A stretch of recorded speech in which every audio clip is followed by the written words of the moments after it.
کہ وہ غلطیاں آج ان کے سامنے آ رہی ہیں. میں مثال کے طور پر آپ کو ایک مثال پیش کرتا ہوں. حضرت امام حسین رضی اللہ عنہ نواسۂ رسول صلی اللہ علیہ وسلم, ان سے پاکستانیوں کا کتنا لگاؤ ہے؟ بہت. آپ کو پتہ ہی ہے. بالکل.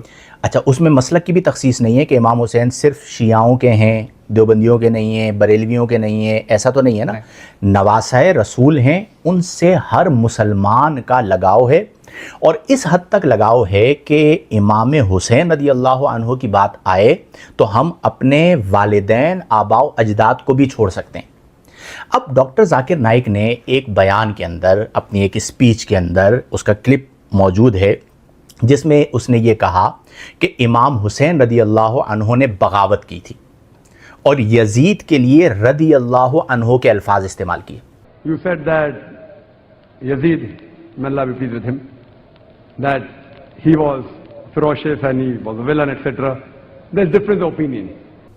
اب آپ مجھے بتائیے کہ اگر آج مخالفت ہو رہی ہے تو آپ کی اپنی غلطی پر ہو رہی ہے نا, کہ آپ اس قوم میں آ رہے ہیں جو حسینی قوم ہے, جن کی پہچان امام حسین رضی اللہ تعالی عنہ ہیں, اور آپ یہ کہیں گے کہ 2 شہزادوں کی جنگ تھی اور امام حسین رضی اللہ عنہ نے معاذ اللہ بغاوت کی. اس طرح کے ملتے جلتے الفاظ ہیں. اس کا لب لباب یہی تھا کہ آپ یہ کہہ رہے تھے کہ معاذ اللہ یزید بھی شہزادہ ہے اور امام حسین بھی شہزادے ہیں, اور آپ یزید کو رضی اللہ عنہ کہہ رہے ہیں. ہمارے ہاں تو یہ نام نہیں رکھا جاتا, اور امام حسین رضی اللہ عنہ کی جو محبت ہے اور آپ کی جو ذات ہے وہ ہماری ریڈ لائن ہے. تو یہ جو آپ کو معاملات نظر آ رہے ہیں یہ فرقہ واریت نہیں ہے, یہ ان کے اپنے معاملات ہیں. اچھا. احمد دیدات جن کا یہ نام لیتے ہیں نا, بیسیکلی تو یہ سارا مواد انہی کا کاپی پیسٹ ہے کہ اصل کام انہوں نے کیا تھا, انہوں نے شاگردی اختیار کی, اب یہ اسی کام میں لگے رہتے ہیں نا, اور یہ ادھر ادھر کی چیزوں میں نہ جاتے تو یہ مسئلہ نہ ہوتا. تو بیسیکلی اہل حدیث مکتب سے اگر اختلاف مسلکی ہے بھی تو ذاکر نائک, ڈاکٹر ذاکر نائک کی جو مخالفت ہے اس کی وجہ اس کا منہج سلفی ہونا نہیں ہے, اس کا اہل حدیث ہونا نہیں ہے. اس کا یہ مسئلہ ہے کہ امام حسین رضی اللہ عنہ سے ہماری قوم کا ایک روحانی لگاؤ ہے, اور اگر ان سے غلطی ہو گئی تھی تو یہ رجوع کر لیتے. ابھی ایک پوڈ کاسٹ میں نادر علی نے ان کا انٹرویو کیا, اس میں اس نے بار بار ان سے سوال کیا اور یہ سوال گول کر گئے.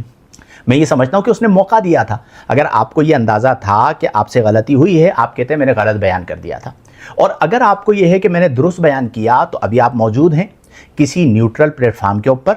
اگر آپ کو اپنی شخصیت کا ایشو ہے کہ میرے ساتھ نہیں بیٹھ سکتے, آپ اپنے آپ کو اعلیٰ سمجھتے ہیں, تو کسی بڑے عالم دین کے ساتھ, مفتی اعظم کے ساتھ, جو آپ جنہیں سمجھتے ہو کہ وہ میرے لیول کے ہیں, آپ مجھے بتا دیجئے, میں اہتمام کروا دوں گا اور وہاں پر بیٹھ کے ڈیبیٹ کر لیں.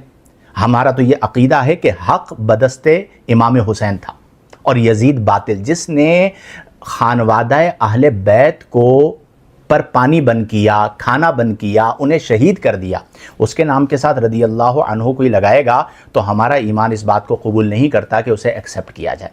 تو بیسیکلی یہ مسئلہ, 1-2 چیزیں اور بھی میں آپ کو ذکر کرتا ہوں تاکہ یہ انتشار ختم ہو, کہ مسئلہ مسلک نہیں ہے, مسئلہ یہ اختلافات ہیں یا وہ جملے ہیں جو انہوں نے اپنی زبان سے ادا کیے. ایک اور تقریر کے اندر ان کا یہ کہنا ہے کہ اگر عیسیٰ علیہ السلام کو اللہ کا جنا ہوا بیٹا نہ کہیں تو کوئی مسئلہ نہیں ہے, جو اللہ کی بات مانے وہ اللہ کا بیٹا ہے, تو میں بھی اللہ کا بیٹا ہوں. If you follow the commandment of God, you're a son of God. If I follow commandment of God, I'm son of God. اب آپ مجھے بتائیے قرآن کیا کہتا ہے, لم یلد ولم یولد. اب اگرچہ آپ تعویل کریں گے کہ میری مراد یہ ہے کہ جو اللہ کی بات مانتا ہے وہ اللہ کا بیٹا ہے, لیکن اللہ قرآن میں صراحتاً فرما رہا ہے کہ لم یلد, نہ اس نے کسی کو جنا, ولم یولد, نہ اس سے کوئی جنا گیا. تو یہ بے احتیاطی ہے. مسئلہ کیا ہوا کہ آپ اپنی فیلڈ سے نکل گئے. ڈیبیٹ ایک الگ چیز ہے. اچھا, جب یہ سوال اٹھائے جائیں تو کہتے ہیں ڈاکٹر ذاکر نائک نے اتنے لوگوں کو مسلمان کیا. میرے بھائی, اس سے ہمیں اختلاف نہیں ہے, اگر مسلمان کیا تو فبہا, لیکن یہ جو الفاظ ادا کیے ہیں یہ اگر غلطیاں ہیں تو اس سے معافی مانگیں. ابھی ان کی اسپیچز ہو رہی ہیں نا, اس کے اندر وضاحت کریں کہ مجھ سے یہ غلطی ہو گئی تھی, اور اگر اس کو درست سمجھتے ہیں تو ڈیبیٹ کریں, بڑے علماء کے ساتھ بیٹھ جائیں, جن کے ساتھ آپ بیٹھنا چاہتے ہیں بتا دیجیے, ان کے ساتھ بٹھا دیا جائے گا. یہ الفاظ کی غلطی ہے.